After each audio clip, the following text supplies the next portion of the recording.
நேற்று வந்தவர்களுக்கு கோட்டையில் இடம், எங்களுக்கு இதயத்தில் மட்டும் இடமா?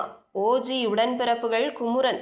2026 தேர்தலில் திமுகவின் பலத்தை அதிகரிக்கும் வகையில் அதிமுக உள்ளிட்ட கட்சிகள் இருக்கும் முக்கிய நிர்வாகிகளை தட்டி தூக்கி வருகிறது திமுக தலைமை. அதே நேரத்தில் அவர்கள் கேட்ட தொகுதிகள், கட்சியில் பதவிகள் என வாரி வழங்கி வருகிறது திமுக. இதனால் திமுகவில் பல ஆண்டுகளாக உழைத்த உடன்பிறப்புகள் மனதுக்குள் புழுங்கிக் கொண்டிருப்பதாக கூறுகின்றனர். திமுக அமைச்சர்களின் ஏற்பாட்டில் ஓ. பன்னீர்செல்வத்தின் முக்கிய ஆதரவாளர்கள் அடுத்தடுத்து திமுகவில் ஐக்கியமாகி வருவது குறிப்பிடத்தக்கது. மனோஜ் பாண்டியன், அன்வர் ராஜா, மருது அழகுராஜ், சுப்புரத்தினம் வரிசையில் தற்போது வைத்தியலிங்கமும் திமுகவில் இணைந்திருப்பது குறிப்பிடத்தக்கது. இது ஒருபுறம் இருக்க, அதிமுகவில் இருந்து திமுகவுக்கு சென்ற நிர்வாகிகள் பட்டியல் நீண்டு வருகிறது. தற்போது திமுக அமைச்சர்கள் மற்றும் எம்பிக்கள், மாவட்ட செயலாளர்கள் என கட்சியிலும் ஆட்சியிலும் குறிப்பிடத்தகுந்த அளவு இடத்தை அதிமுக முன்னாள் நிர்வாகிகள் தான் பெற்றிருக்கின்றனர் என்பது குறிப்பிடத்தக்கது. அமைச்சரவையை பொறுத்தவரை முத்துசாமி, ரகுபதி, KKSSR ராமச்சந்திரன், ராஜகண்ணப்பன், அனிதா ராதாகிருஷ்ணன், ஏவவேலு, PK சேகர்பாபு ஆகியோர் அதிமுகவில் இருந்து சென்றவர்கள்தான். அது மட்டுமல்லாமல் முன்னாள் அமைச்சர் செந்தில் பாலாஜியும் அதிமுகவில் இருந்து அமமுக சென்று அதன் பிறகு திமுகவில் இணைந்தவர் என்பது குறிப்பிடத்தக்கது. சொல்லப்போனால் திமுகவில் இருக்கும் அமைச்சர்களில் 3இல் 1 அதிமுகவில் இருந்து வந்தவராக கூட இருக்கலாம்.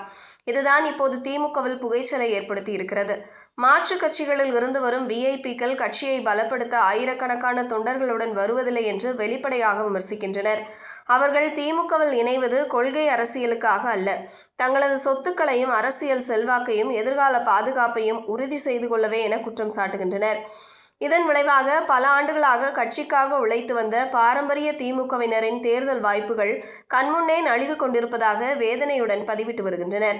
இந்த மனநிலையை வெளிப்படுத்தும் வகையில் பேசிய சில திமுகவினர், இப்போது கட்சியில் வரிசையாக வந்து சேரும் பெருந்தலைவர்கள் அனைவரும் கட்சியில் இணையும் முன்பே தங்களுக்கான தொகுதி, தங்களுக்கான தேர்தல் வாய்ப்பு, தங்களுக்கான அரசியல் பாதுகாப்பு ஆகியவற்றை உறுதி செய்து கொண்டே வருகிறார்கள். அதிமுக MLA மனோஜ் பாண்டியனுக்கு அவரது ஆலங்குளம் தொகுதியையே தர திமுக சம்மதித்திருப்பதாக தகவல் வெளியாகியுள்ளன. அண்மையில் கட்சியில் இணைந்த வைத்தியலிங்கத்திற்கும் ஒரத்தநாடு தொகுதியை ஒதுக்கப் போகிறார்கள் என்று பேசப்படுகிறது. அமமுகவில் இருந்து வந்த ஜமீன்தார் மாணிக்கராஜா கோவில்பட்டி தொகுதியை நேரடியாக தலைமையிடம் கேட்டிருப்பதாகவும் செய்திகள் வருகின்றன என்று அவர்கள் கூறுகின்றனர். இந்த சூழ்நிலையில் மற்ற கட்சியில் இருந்து வந்தவர்களையே ஜெயிக்க வைத்து அமைச்சர்களாக்கினால், காலங்காலமாக கட்சிக்காக அடிபட்டு மிதிப்பட்டு உழைத்து வந்தவர்களுக்கு தற்போது நல்ல காலம் பிறக்கும் என்ற கேள்வி பரம்பரை திமுகவினரிடையே அதிகமாக எழுந்து வருகிறது. திமுக ஆட்சி அதிகாரத்தில் இருப்பதால் கட்சியில் சேர விரும்பும் அரசியல் தலைவர்கள் எண்ணிக்கை அதிகரித்து வருவதும், அந்த வருகைகள் தலைமையால் வரவேற்கப்படுவதும் ஒரு பக்கம் இருக்க, மற்றொரு பக்கம் அடிப்படை தொண்டர்களின் மனநிலை முற்றிலும் வேறு திசையில் நகர்ந்து கொண்டிருக்கிறது. கட்சிக்காக போஸ்டர் ஒட்டிய காலத்திலிருந்து இன்று வரை பயணம் செய்தவர்கள், ஊராட்சி, நகராட்சி, ஒன்றிய அரசியலில் அடிபட்டு வளர்ந்தவர்கள், தேர்தல் நேரங்களில் மட்டுமே நினைவுக்கு வருபவர்களாக மாறிவிடும் நிலைதான் தங்களுக்கு கிடைக்கும் பலன் என மனநிலை உருவாகியுள்ளது. மாற்றுக் கட்சிகளில் இருந்து வரும் பெரிய முகங்களுக்கு மட்டும் சீட், பதவி, முக்கியத்துவம் கிடைத்தால் பரம்பரை திமுகவினர் என்ற அடையாளம் வெறும் வரலாற்று செல்லமாக மட்டுமே மாறிவிடுமோ என்ற அச்சமும் அவர்களிடையே உருவாகி வருகிறது என்கின்றனர்.